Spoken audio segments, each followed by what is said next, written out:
नमस्कार, मैं हूं निवेदिता। यूपी के सियासी पारे के बीच स्वामी प्रसाद मौर्य की चर्चा भी खूब रही। योगी को छोड़कर अखिलेश को अपना हमदर्द बनाने वाले स्वामी प्रसाद मौर्य ने जब से पाला बदला है तभी से बीजेपी के खिलाफ जहर उगल रहे हैं।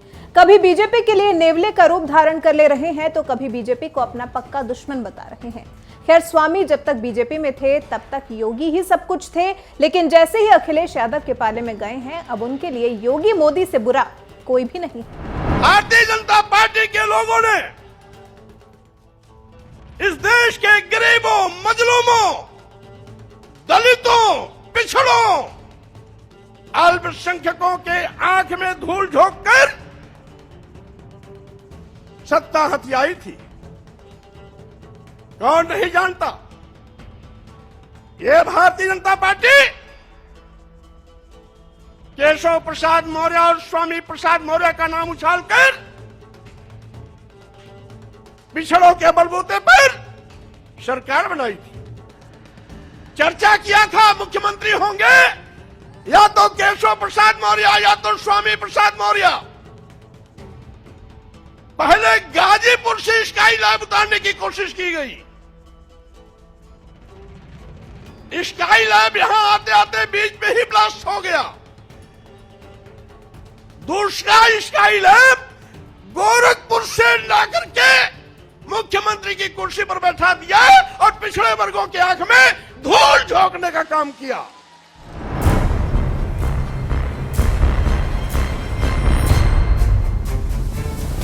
लेकिन कहते हैं राजनीति में सब कुछ जायज है। वैसे तो कांड की हांडी बार बार चूल्हे पर नहीं चढ़ाई जाती, लेकिन राजनीति में जीत के लिए काठ की हांडी को धधकती आंच पर एक बार नहीं कई बार चढ़ा दिया जाता है।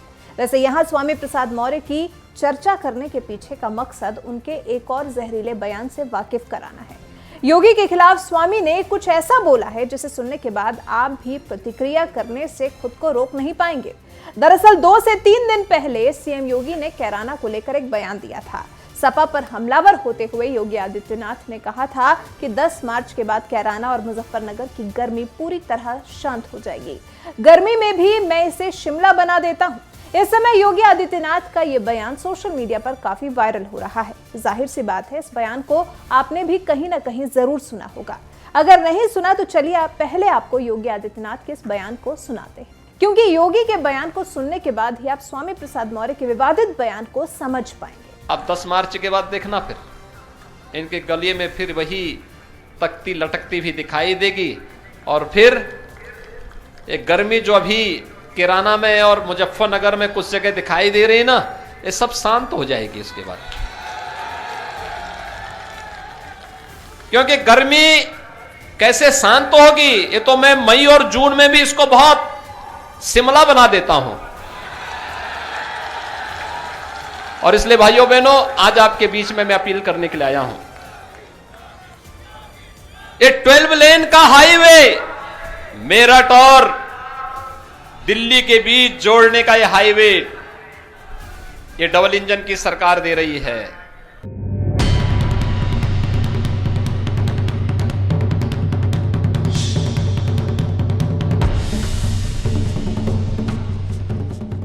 योगी के इस बयान ने स्वामी प्रसाद मौर्य के दिल में इस कदर दहशत पैदा कर दी है कि वो क्या बोल रहे हैं, किसके लिए बोल रहे हैं, सब कुछ भूल बैठे हैं। और अब अपने डर को छिपाने के लिए ट्विटर पर योगी आदित्यनाथ के बयान वाला वीडियो पोस्ट करते हुए उन्होंने लिखा है, ये भाषा मुख्यमंत्री की नहीं अपितु गुंडे, माफिया और मवाली की ही हो सकती है। मुजफ्फरनगर शामली की जनता का ही अपमान नहीं बल्कि लोकतंत्र का कत्लेआम भी है। खैर, एक मुख्यमंत्री को गुंडा मवाली बोलने वाले नेता लोकतंत्र का फॉर्मूला समझा रहे हैं। अब देखिए, स्वामी प्रसाद मौर्य ने इधर ट्विटर पर अपना विचार लोगों के साथ साझा किया और उधर लोगों ने इनकी क्लास लगा दी। स्वामी के पोस्ट को पढ़ने के बाद अनुभव तिवारी नाम के ट्विटर यूजर लिखते हैं, स्वामी जी पहले तुम पडरौना जीत लो फिर ज्ञान देना। इस बार तुमको सही तरीके से जनता जवाब देगी। बिन पेंदी के लोटा। एक बात और याद रखना, यूपी में पिछड़ों का शौर्य केवल केशव मौर्य। वहीं शुभम सिंह राजपूत नाम के ट्विटर यूजर ने लिखा, मौर्य जी आप जिस शहर में नौकर बनकर आए हैं, हम मालिक हैं उस शहर के। ये उपरोक्त लाइन पंकज त्रिपाठी ने बोली थी मिर्जापुर वेब सीरीज में। लेकिन पडरौना पे इतना फिट बैठेगा मैंने कभी नहीं सोचा था। जिस बीजेपी के बारे में स्वामी प्रसाद मौर्य इतना भला बुरा बोल रहे हैं। आपको बता दें कि स्वामी की बेटी संघमित्रा मोदी को अपने पिता के समान बताती हैं और वो इस समय योगी की जीत के लिए जमकर प्रचार कर रही हैं। बहरहाल स्वामी प्रसाद मौर्य के इस पोस्ट पर आपकी क्या राय है, कमेंट कर जरूर बताएं।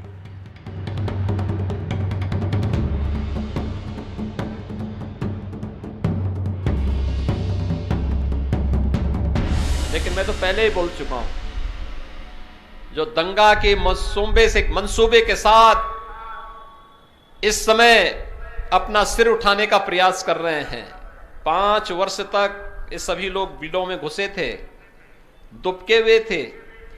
जो थोड़े बहुत कभी सब्जी के लिए निकलता था, पुलिस पकड़ती थी, अगले दिन गले में तख्ती लगा करके आता था, कहा साहब बकस दो, बस सब्जी बेच करके अपना परिवार का भरण पोषण कर लेंगे। आप 10 मार्च के बाद देखना, फिर इनके गले में फिर वही तख्ती लटकती भी दिखाई देगी। और फिर एक गर्मी जो अभी किराना में और मुजफ्फरनगर में कुछ जगह दिखाई दे रही है ना, ये सब शांत हो जाएगी इसके बाद। क्योंकि गर्मी कैसे शांत होगी, ये तो मैं मई और जून में भी इसको बहुत शिमला बना देता हूं। और इसलिए भाइयों बहनों, आज आपके बीच में मैं अपील करने के लिए आया हूं। ये 12 लेन का हाईवे मेरठ और दिल्ली के बीच जोड़ने का ये हाईवे, ये डबल इंजन की सरकार दे रही है।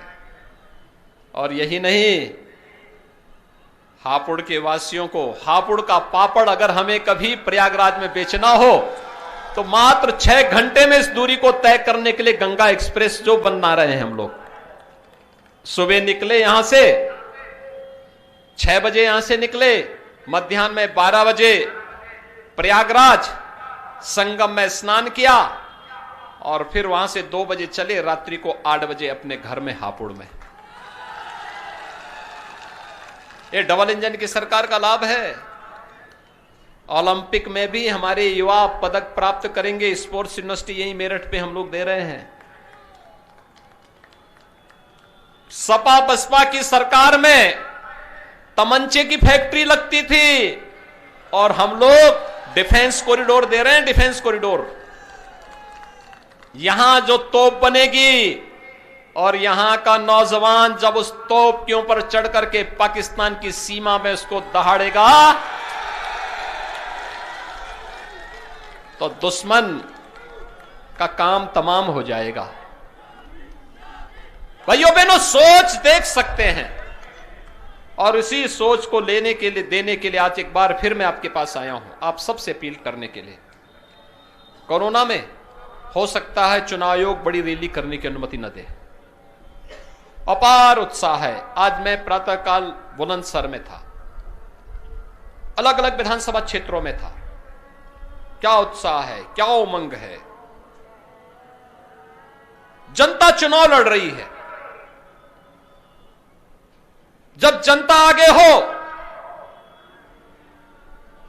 और नेता पीछे हो, मान करके चलो लोक कल्याण का मार्ग प्रशस्त हो रहा है। यही लोकतंत्र है।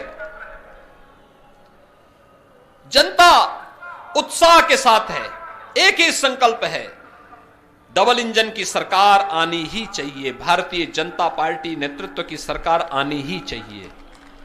और उसको लेने के लिए ये जो नेता गुमराह कर रहे हैं, जिनकी टोपियां रंगी हुई हैं मुजफ्फरनगर के दंगों के और राम भक्तों पर गोलियों से,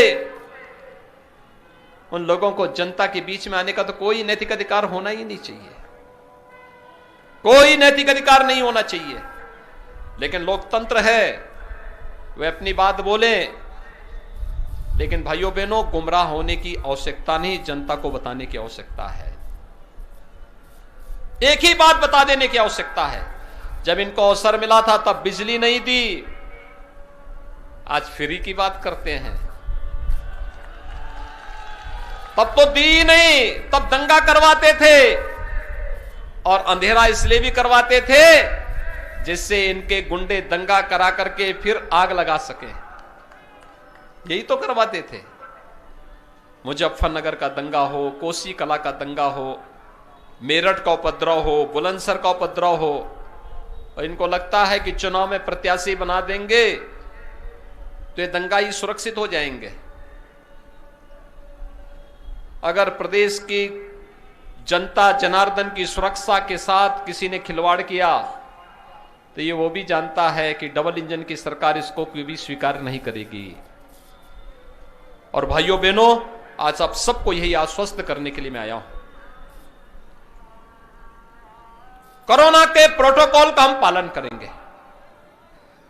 आज उत्तर प्रदेश 26 करोड़ वैक्सीन की डोज देने वाला देश का पहला राज्य होगा जो 26 करोड़ डोज वैक्सीन की दे चुका है।